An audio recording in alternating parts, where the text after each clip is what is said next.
I'm 7 days into my drawing challenge where I'm trying to treat myself more like a friend and stop pressuring myself into becoming a great artist. And I honestly could not have predicted how well this would actually work. I knew that this framework is useful in terms of improving your practice because you treat yourself better, and then letting go of some of the expectations allows you to have more fun, which means that you improve way quicker. This is something I talk about constantly. It's something that I go through in a lot of my courses. I go through the inner artist course where I talk about expectations. A big part of this challenge is modeled around what I teach in that course. But within 7 days, I made this piece that you can see right here. This drawing I made last night, and I'm super happy about how it turned out. And I think it's unlocked something that I didn't know was possible for me. For over 10 years now, I've been trying to find an approach to color that I actually enjoy. I love drawing, I love inking. This is something that's stayed consistent for a very long time, but I've always struggled with colors.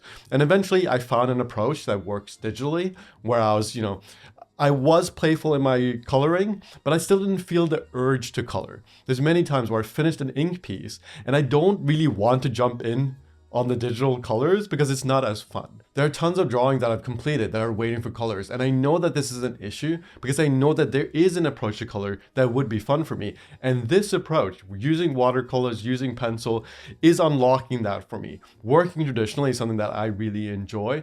Digital just doesn't resonate with me as much. I know that for most people, a lot of people do love digital, which is completely fine. But for me personally, it doesn't work that well. And I've finally found an approach to color that feels fun, like it feels enjoyable, but it also means that I have to give up some of the inking, but I can probably find a balance there. There's probably a way that I can find a way to mesh the two. But honestly, discovering a way for me to do colors that is fun for me is such an unlock. I am so happy. I woke up this morning, I was like, I get to draw today. I get to explore this style. And this drawing challenge is working. Like sitting and reflecting on how I could have more fun with my drawing practice is actually working in a tremendous way. And it feels amazing, especially because it's something that I teach. Like it feels amazing that if I treat myself as the students that I teach, then I also have those same discoveries, and it feels so good. Now, the important question is, how can you replicate some of these things for yourself? And I think the question that you should ask yourself is, what other activities in your life are super fun? What is an activity that you do outside of drawing that is fun for you? This is especially important if you are someone who's struggling to have fun with your art practice. Like what is it that is fun for you? Do you like going out for walks? Do you like reading? Do you like hanging out with your friends? Do you like playing video games? Like whatever that is, remember that feeling that you get from that activity. Now see what you could do to get that same feeling from your drawing practice. One thing that I've been thinking about a ton over the past 2 years is how can I make my drawing practice feel as fun as dancing? I'm a freestyle dancer, and that stuff comes so natural to me. It's so much fun. It's very free. It doesn't have like a lot of the constrictions that my drawing practice has. So over the past 2 years, I've been asking myself the question, okay, I know that this level of fun is available to me. This is a feeling that I have in other aspects of my life. How can I bring that into the drawing practice? Now, this has been very challenging for me because my identity is so much more wrapped up in drawing than it is in dancing. Especially because I have a financial opportunity through drawing, right? Like I teach drawing. It's something that I've put a stake in the ground. I'm like, I want to be an artist. I want to be a great artist. So there's so much more tension around my drawing practice than there is around dancing, because dancing is it's just fun. It's just silly. So I've been trying to approach more and more of my drawing practice that way. How can it be fun like dancing for me personally? So reflecting on that has gotten me here. The big part of why I'm able now to sit down and draw and have as much fun as I'm having is because I know that there's this other anchor that I have towards fun, and I'm aiming for that. So sit down, write down the activity that's fun for you, and it could be anything, even if it's something small. Maybe it's just like drinking your coffee. How could I make my drawing practice feel like a cup of coffee? Sit down and really write it out and really question what things are preventing you from having that level of fun. Because ultimately what you will find, at least my guess would be, is that your expectations are getting in the way. Maybe you have your identity wrapped up in it. Maybe you want to get likes online, or maybe you're stressed about your parents judging in a certain way or your partner judging in a certain way. Write those things out and really look at them and really be honest about it. What is it that's preventing you from having as much fun as possible through your drawing practice? And what can you do to remedy that? One thing that I've decided is letting go of the desire to make money off the art has helped me a ton, because I realized that in the back of my mind, I always knew that hey, if you do an amazing piece that people like, you can sell prints.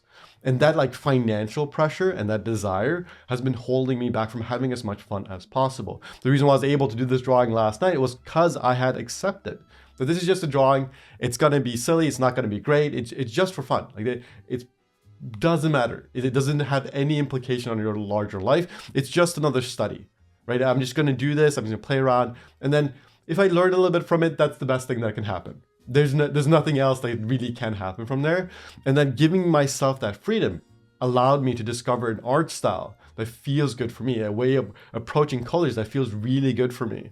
Now, obviously, I'm very like in the honeymoon phase of this style, and things probably will change. I know that things will probably change, but I also have to remember, I don't want to put pressure on this art style to be my long-term dream art style. That's not the goal. This style feels good for me today. It feels like a dream come true for me today. So I'm going to explore it. And if it changes, it's completely fine, right? So you want to make sure that you didn't start adding expectations, right? It can be very tempting to let go of certain expectations and then add new expectations around the new thing that you discovered. So be very mindful of that as you go through your process. You might have had that happen a bunch of times already. You might have had fun with drawing, lost the fun of drawing, had fun with drawing again because you let go of some expectations, but then added new expectations and then lost the fun again. And that is going to be a process that is a little bit continuous, but eventually I do think you'll get to this place where you get used to the idea that like, oh wait, I'm not having fun right now. Let me sit down, write down my expectations. Let me grapple with why I'm not having as much fun as I used to, and then be honest with myself. What can I let go? What should I let go to like truly unlock that part of me so that drawing becomes addictive and you just sit down and draw and you're like excited to do it. You want to feel like you're blessed, like you're privileged to sit down and draw. That is how I feel right now. I feel like I am so lucky that I live in a time in history where paper is available, where I can order almost any type of watercolor paints I want. Like I have everything available to me. I have so many resources and lessons online that I can follow. I can find almost any reference. There's an infinite amount of references for me to study from if I want to do that. I can explore. Now, obviously, there's time constraints, there's money constraints, but really, if you look through the history of humanity, art wasn't available to everyone the way it is now. Like, art is so cheap right now compared to what it used to be. So every time I sit down and draw, I think about that.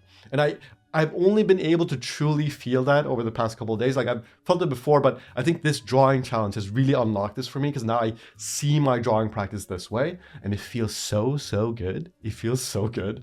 So please sit down, write out your expectations, grapple with it. Check out my drawing challenge video if you want more information on how I'm approaching that. And then I'll see you guys in the Inner Artist course where we will talk about expectations. We start off that course grappling with expectations, letting go of perfectionism. And then I also talk about the joy of drawing, which is also included in the Absolutely Everything bundle. All of that stuff is linked below. Please check it out if you are interested in that. And also check out the 54 free drawing exercises that are linked below. And see you guys in the next one. Bye.